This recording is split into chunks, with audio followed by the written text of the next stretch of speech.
Hello and welcome to another tutorial video. In this video I will be demonstrating how to construct a light curve of an asteroid as well as how to determine its rotation period. So if you are following along with this tutorial video, then the first thing that you want to do is to download the datasets for the IVAR light curve. So this is night 1, 2, and 3. And once you have downloaded these datasets, go ahead and extract them into their own respective directories.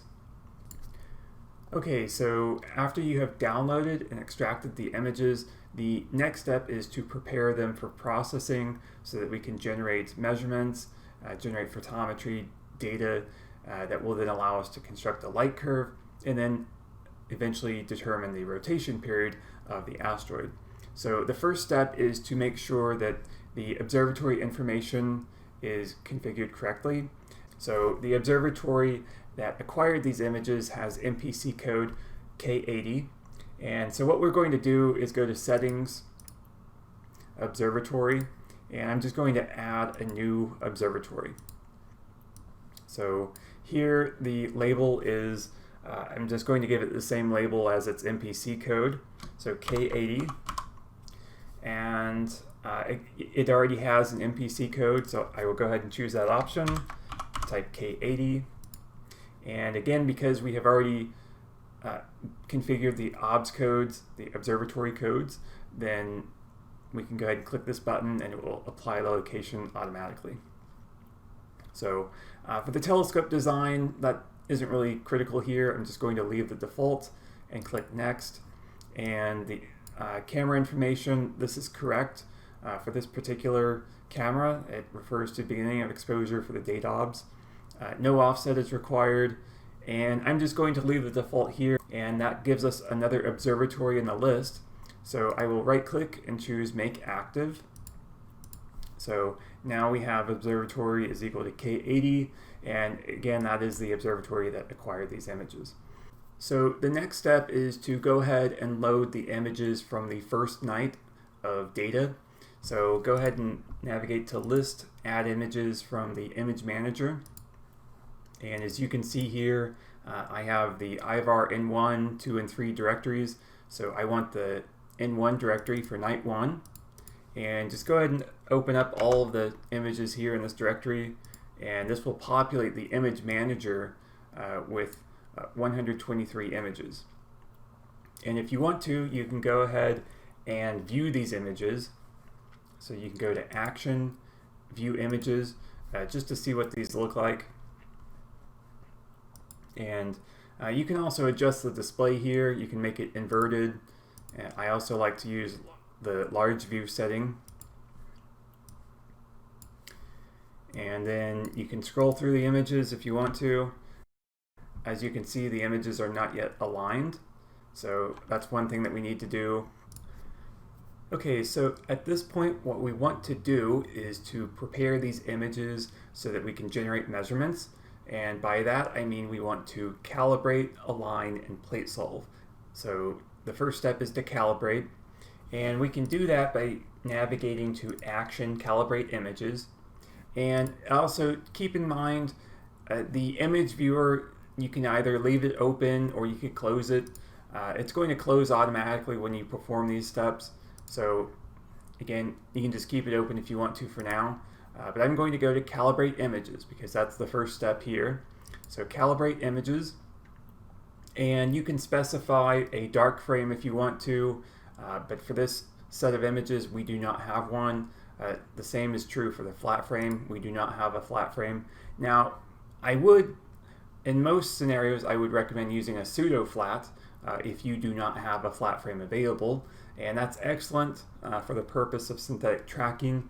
But whenever you are doing photometry, it is better to leave the background levels undisturbed and so forth. So I'm just going to use no dark frame, no flat frame, and I also, in a similar capacity, I am also not going to use the normalized image option. So again, this is very useful whenever you're using the synthetic tracker, whenever the purpose is to try to detect unknown asteroids and so forth. But if you're doing photometry, then it is better to try to leave the signal undisturbed. So again, for photometry purposes, leave this unchecked, and you could, if you want to, you could check this box for fix hot pixels. That's fine to leave that checked if you want to. So for now, I'm going to click Save Settings if you want to do that, or you could have just simply clicked OK because we do have images loaded to be processed. So to go ahead and calibrate the images, click OK. So this is going to start the process, and as you can see, it has already finished. So that was 123 images that have now been calibrated. So if you go ahead and open up the File Explorer, you'll notice we now have another directory here, night1_c. So this is the output of calibration. So as before, go ahead and open up all of the files. And again, we have 123 images. And the next step is to align these images. So we've calibrated them, now we want to align them. And for this purpose, I am going to choose the internal alignment option.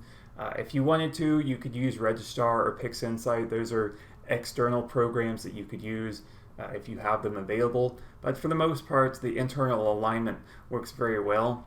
And you'll also want to make sure that you have configured the settings for this option. So in my case, I'm going to use 8 threads that will expedite the processing of it. So I can use that for my particular CPU. It has 4 cores with hyperthreading that allows it to use 8 threads. And bicubic interpolation, that's usually a good option, so you can choose that. And I'm going to leave the mode as normal. And these images, they were not taken with a wide field instrument that has any noticeable distortion, so I would rather leave this setting unchecked. But if you were working with a wide field instrument such as a wide field refractor, then you might choose this option. So that's something to consider. So with that in mind, I am going to click the OK button here, and that will both save the settings as well as perform alignment. So it has loaded the images, and now it is aligning each of them. And this can also be expedited more if you did have a dedicated GPU. But again, I'm working through this tutorial video as though I do not have a dedicated GPU. So just to give an example, that again, Tycho works fine with either option. So now we have aligned the images, and the final step is to plate solve. So now we have calibration, and now we have alignment. So navigate to that directory, open up all of the images. Here we have 122 images because one of them failed to align, and that's fine. If you paid attention to the image viewer earlier, you might have noticed that the final image had a very low signal in it. That it was getting the object was getting very faint and so forth. So that's why that last image failed to align, and that's perfectly normal. We can work this just fine with 122 images. So as I said, the final step is to do plate solving. So here I'm going to use the online solver, and I will go ahead and assume these default settings should work just fine. Again, if you have issues plate solving your own images, then you might want to pay attention to these settings here. You might adjust them as appropriate to your instrument. So I'm going to click Start. And what it does is it extracts sources from that first image and then uploads those sources. It does not upload the image, it just uploads the extracted star positions, and then that submits it to an online plate solve service. And so it's very quick. It has found a solution and it has already solved it. So now what we can do is, as you can see, it says plate solved yes. So we can open up the images once more in the image viewer, and now we have right ascension and declination. This information is now known to us. So as we pan the image, it will update these fields. So now at this point, we are ready to generate photometry measurements. Now, before you can generate measurements of this object, you first need to determine its location within the field of view.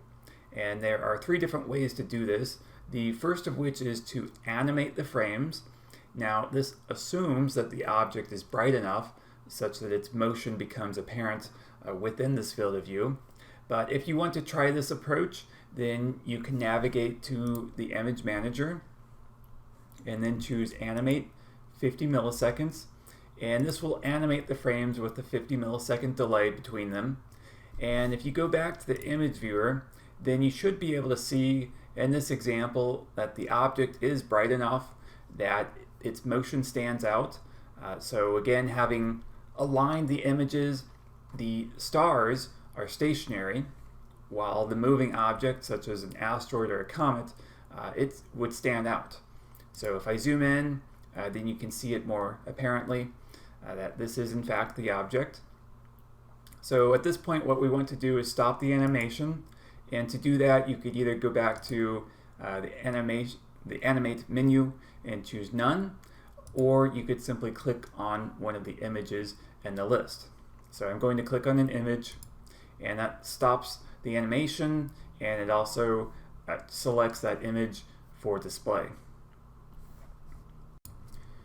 Now again, as I mentioned earlier, there are a couple of other ways to determine the location of the object within the field of view. So one of these is to use the Known Object module. So if you go to the image viewer and choose File, Load Known Objects, then this will search the known object database for any objects that should be present within this field of view. So as you can see, it has identified one known object within this field of view, and that is in fact the object that we are interested in measuring. So this asteroid has number 1627, and the name of the asteroid is Ivar. And if you click on it here, then it will center it if it is not already centered. So for example, if I move somewhere else within the field of view and then I click on it here, then it will recenter on the currently selected image. So if I want to, I can go to the image manager and then use the up and down arrow keys on the keyboard, and with that you can see the motion of the object as I manually animate the frames in this fashion. Now that we have visually identified the location of the object, the next step is to define two markers. These two markers will instruct Tycho as to the actual motion and path of the object. So to do that, you'll need to start off with one of the images at the beginning of the sequence. So it does not have to be the first image, although it could be if you wanted to. Just choose one of these images here, and then make sure that you recognize where the object is, and then zoom in enough that you can get a precise centering on the object. So to center it, you need to double click on the object. So once you have double clicked on it, it should be centered within the crosshairs. If it is not centered, for example, if it's like this, then make sure you are zoomed in enough, and then try double clicking on it once more. Again, just to make sure that it is actually centered within these crosshairs. Now once it is, then you can right click within this view and then choose Create Marker 1. So now we have defined the first marker, and now we want to define marker number 2. So what you want to do here is just go ahead and give it enough motion, make sure that enough time has elapsed so that it has sufficient motion. And again, you could choose the very last image, or again, just some image that's near the end of the sequence. So if I choose the last image here, then I need to find the object again. So I zoom out, and it's probably one of these objects here. If you're not sure which of these it is, then you can manually animate the frames. Use the up or down arrow on the keyboard. So here again, I'm just manually animating the frames. So it's pretty clear to me that this is the object. So I'm going to zoom in and then double click on it. So once again, we are centering the object in the crosshairs. And having done that, once again, right click, and this time choose Create Marker 2. So now we have defined two markers, and this way Tycho is aware of the motion and the path of the object. So at this point, because we have defined the motion of the object, we could proceed to go ahead and generate photometry measurements. So if you wanted to do that, you can right click in the field of view and then choose Generate Photometry Set. And that will go ahead and automatically generate measurements of the object on every single image. But if you do that at this point, it will also use what are known as automatic comp stars. In other words, since you have not manually defined comparison stars, then it will assume that you just want to use automatic comp stars. In other words, the program will determine which comp stars to use on its own, and you may or may not want that to happen. So just keep that in mind. But if you want to try it, you can go ahead and choose this option. Now, it says I need to go ahead and load the star catalog. So if you'll recall in an earlier video where I was doing the first time setup, there is an option on the star catalog settings to load the catalog automatically.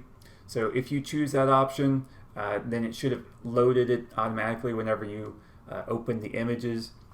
But if not, then you can choose File, Load Star Catalog from the Image Viewer menu, and that will load the star catalog.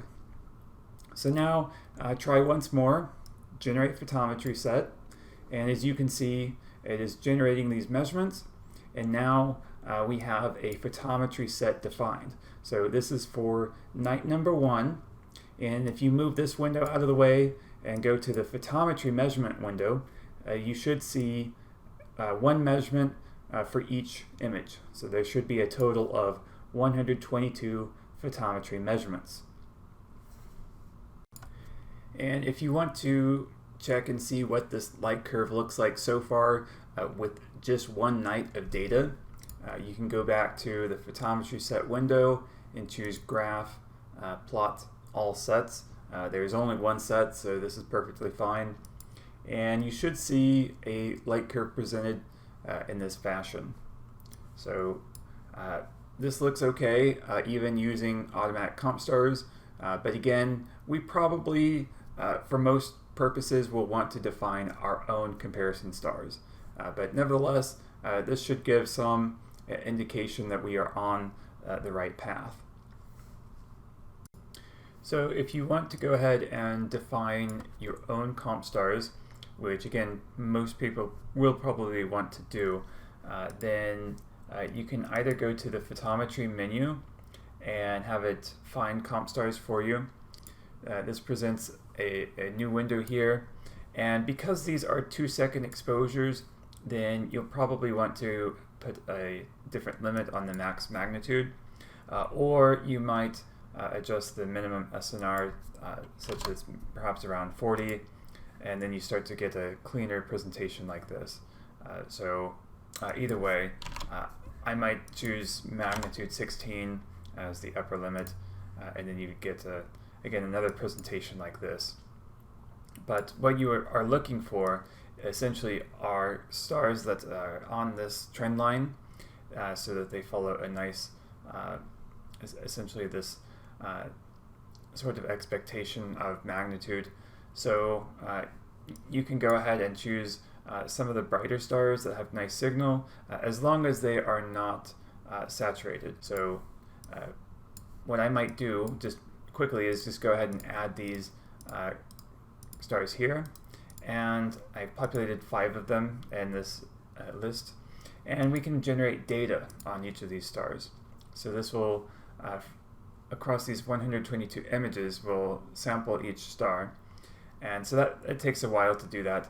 As you'll notice, the raw magnitude over time graph, as you might expect, those last few images in the sequence again, the signal was quite faint, but that's normal. What we really care about is the computed magnitude versus time.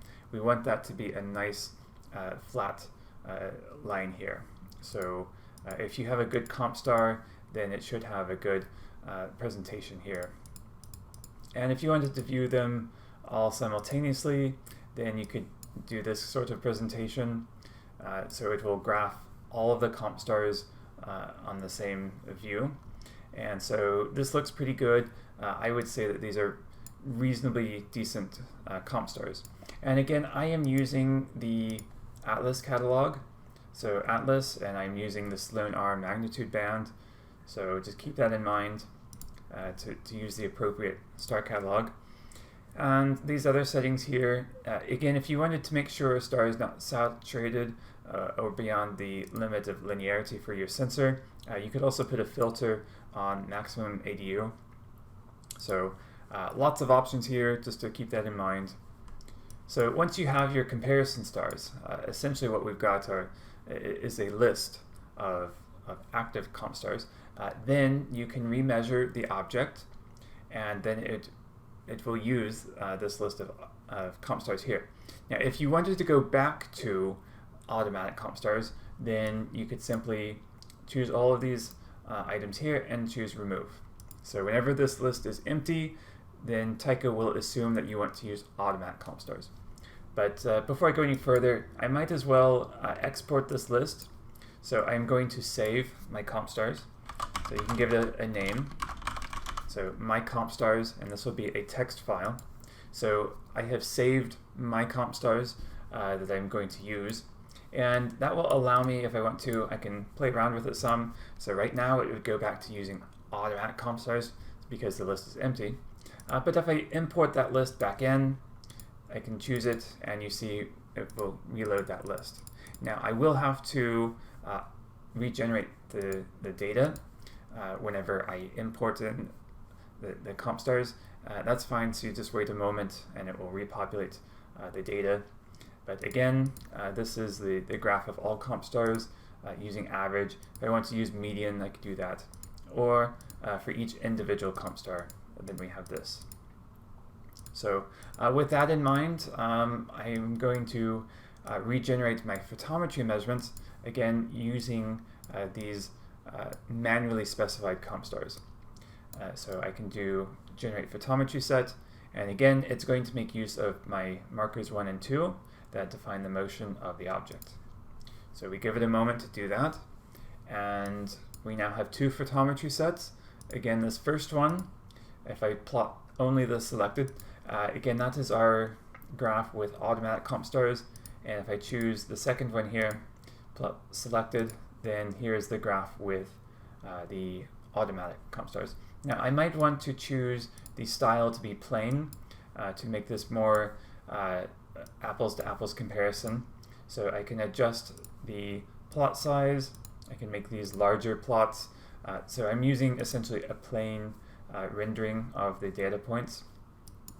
So again, this is your graph with the manual comp stars, and then if I go back to the automatic, then we have this. So they look quite similar, but this one with automatic, perhaps there is some, if you will, jaggedness in the presentation there.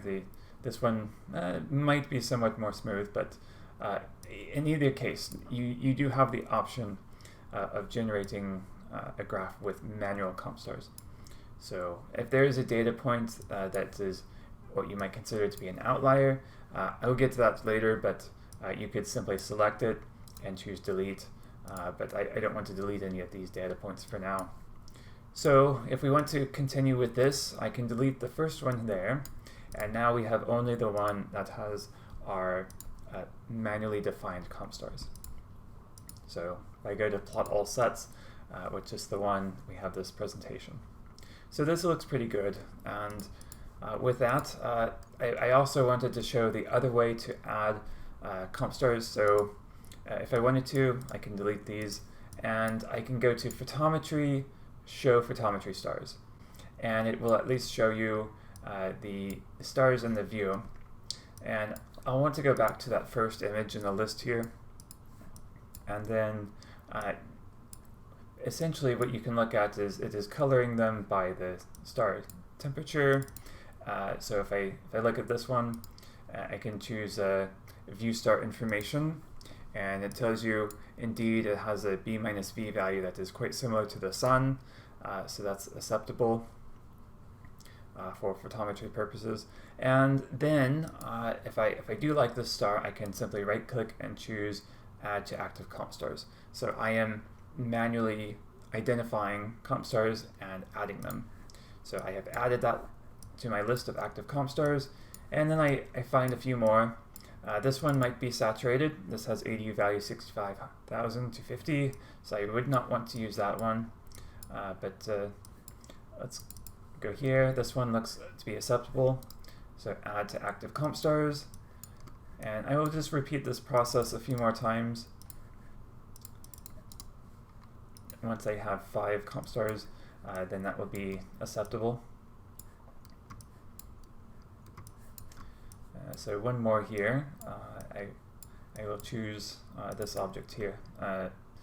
Maybe a brighter one, this one. So here we have 5 stars. Now if I were to accidentally add one in twice, it will tell me that. So it's already in the list. So at least you can be made aware of that. So again, generate data. Since I have found these manually as opposed to using the tool, then we can make sure that these are reasonable comp stars, and they do appear to be. So once again, I can generate Photometry Set using these manually defined comp stars. So let's look at the graph here. And once again, looks quite similar. This looks pretty clean. There may be a bit of a disconnect, a sort of a break here. In fact, the way to look at that is you can go to Photometry Measurements, and again, these are all of the 122 measurements, one for each image. And as you scroll through the list, you should notice this circular, this sort of item here. It highlights essentially the plot in the list. So as I scroll through, so we'll take a look and see. Here's the list here.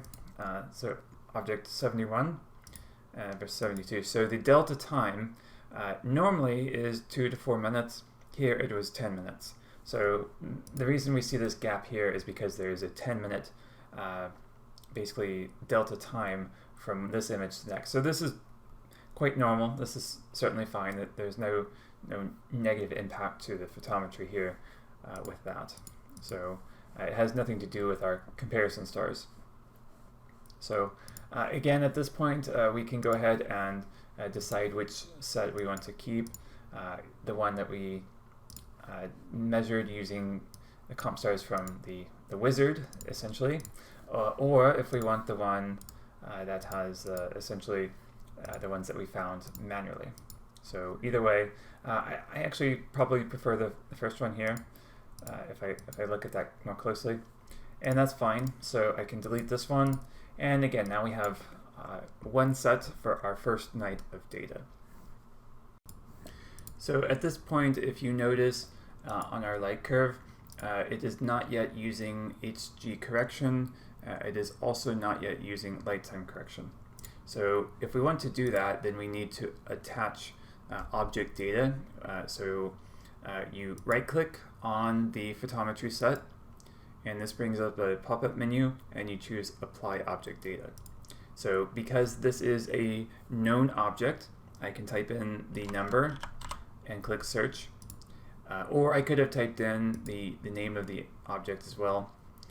Either way, we now are presented with a list of objects that match the search criteria. So select the object in the list, click OK, and after a moment, you should see these columns populated with the correct information. So once you have done that, go back to the graph menu here and plot the sets once more, and you should see by default it will now use HG correction as well as light time correction. So whenever you have object data available, then it will apply light time correction and HG correction. Now, it also will update the title because you have now specified the object label. You have specified its number and name, so it will now indicate the name of the object or the number of the object. If you want to override that, you can go to Graph Settings and you can choose a custom object label. So you can choose My Custom Label, type in whatever you want, and it will apply that. But for this purpose here, I'm going to use the label from the Photometry Set. So I can click OK, and if we wanted to, we could try to get some idea as to the rotation period of the object. Again, this is just one night of data, so it will not be entirely accurate, but we can take a look and see. So you can go to period, find period, and here we have the search parameters. So I like to use a large number of steps, so I might choose 8,000 as number of iteration steps here, and that automatically computes the step size based on that number. And the start and stop are essentially what we might consider the range of possible rotation periods. And this is going to be, by default, the time unit is in hours. You could change this to be minutes, for example, so it will adjust these as appropriate. The drop-down is also available here. So I'm going to use hours because that's typically normal. And if I want to, I can speed it up with multi-threading, choose multiple threads, and go ahead and click Find Period. So this will come back with a list of candidate periods, candidate rotation periods, as well as a periodogram or a period spectrum. And again, keep in mind this is just one night of data, so this is again not entirely accurate with just one night of data. But nevertheless, we can at least take a look and see what we have. So it looks like here we have just one peak and one valley. So I would not, this is not a bimodal curve. Instead, if we click on the second one in the list, this one has 2 peaks and 2 valleys, so this would be a bimodal curve, and that would be more likely to be the rotation period. So 4.75 hours. So with that in mind, we now want to go ahead and make use of nights 2 and 3. So I'm going to go back to the image manager, and I'm going to reset. Now, before I do that, I may want to manually save this photometry set. In fact, it's always a good idea to do so. So go to File, Save to Repository, and I'm going to give this a name. This will be IVAR N1. You can choose an appropriate name there. Click Save, and now you have at least saved this to repository. Now, if you had forgotten to do that, you could recover it from autosave, but you do not want to have to rely on that. So now I'm going to go ahead and proceed to night number 3. So Image Manager, I'm going to reset and give it a moment there to do that. And I'm going to load up IVAR Night 3. And then I'm going to perform Express Mode once again. So click Start. So here we are, and it's going to once again work through calibration, alignment, and plate solving. So right now it is doing the alignment. We have here 142 images to process. So I'll go ahead and give it a moment to finish that operation. Okay, so it is just about finished, and then it will proceed to save these images to disk. And then, of course, the final operation here is to perform plate solving. So it has already uploaded to the online solver, checking status, solution has been found, and then it is now ready to be processed. So here we are, calibration alignment, and we view the images and then try to identify where the object is. Now, my guess is it's probably this object here because that is not labeled as a photometry star. But once again, just to make sure, we can animate the frames, and there it is. So I'm going to choose marker 1, and then choose a marker number 2. And then we could generate Photometry Set, or go ahead and make sure we have our own comp stars. So again, with these 2-second exposures, you might not have very good comp stars necessarily, but add to active comp stars, just try to choose the ones that are on the trend line. 5 comp stars here, generate data. And this way we can at least try to validate the quality of these comp stars. So this one looks pretty good. That's a nice flat line there. In fact, all of these look pretty good. So I'm going to go ahead and use those and create a photometry set. So here we are with our 142, presumably actually 126, and that's because the alignment, there must have been some images there where the signal was too faint. So apply object data. Again, you could do this on all 3 at once. So type in the name or the number and choose the object in the list, click OK, and now we have these columns populated. So if I want to check on night number 3, which I just generated, to make sure that it looks reasonable. So here it is, and that looks okay. I'm going to go ahead and accept that, and then plot all sets. So here we are. This is all 3 nights of data in one plot here. And again, we have light time correction is applied and HG correction is applied.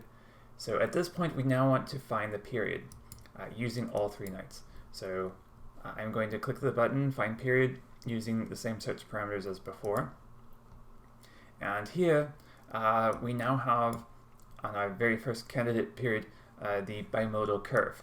So the 2 valleys, 2 peaks, and whereas before we had 4.75 as the rotation period, now we have 4.79. So that is a slight difference there, and it is noticeable. So that is 4.795. And if I wanted to validate that, well, before I do that, I could also, you'll notice the curve fit here is not 100% on the data. So we could use a higher order. If you want to, you could try to use a fit order of 9. Click find period once again, and it will tighten it up a little bit more. Now our period list is mostly unchanged from that. So we still have 4.795 as the rotation period. If I change it back to, say, something ridiculous, a fit order of 2, for example, then you should see a change for sure with our list. So the first one now goes back to 2.39, and you have this sort of behavior. So let's go back to a fit order of 9. Generally, a fit order of 4 is a good starting point. So that is why it is the recommended default. So at this point, it is a good idea to go ahead and save your work. So to do that, you'll want to go to your list of photometry sets.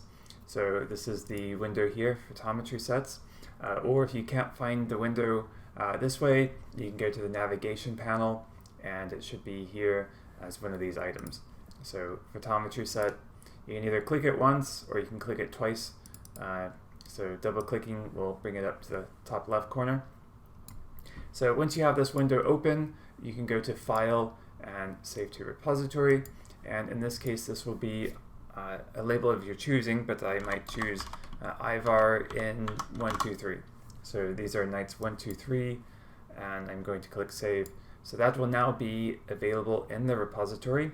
So if you go back to File, Load from Repository, you should see it in the list here, where we have now number of sets equals to 3, is equal to 3, and we also have the previous one where we saved only 1 set. So anyway, the latest changes are here. We could also have chosen to overwrite this one, but instead we just create a new set here. So now at this point in time, you now have essentially your light curve here is created, and you have determined the rotation period as 4.79 hours. And if you wanted to, you could save data points as a CSV file. You could save the light curve plot as an image, Of course, you could always take a screenshot. The other thing you could do is you can export data in a given format. You could export it as OutDef format, or you could export as a space delimited file or a tab delimited file. So if we do a tab delimited file, we first need to specify which photometry sets that we want to export. So here's what that looks like.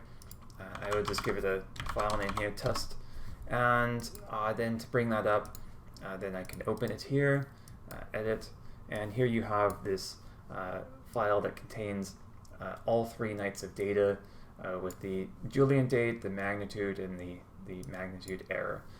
So you could use another program to work on that data if you wanted to do so.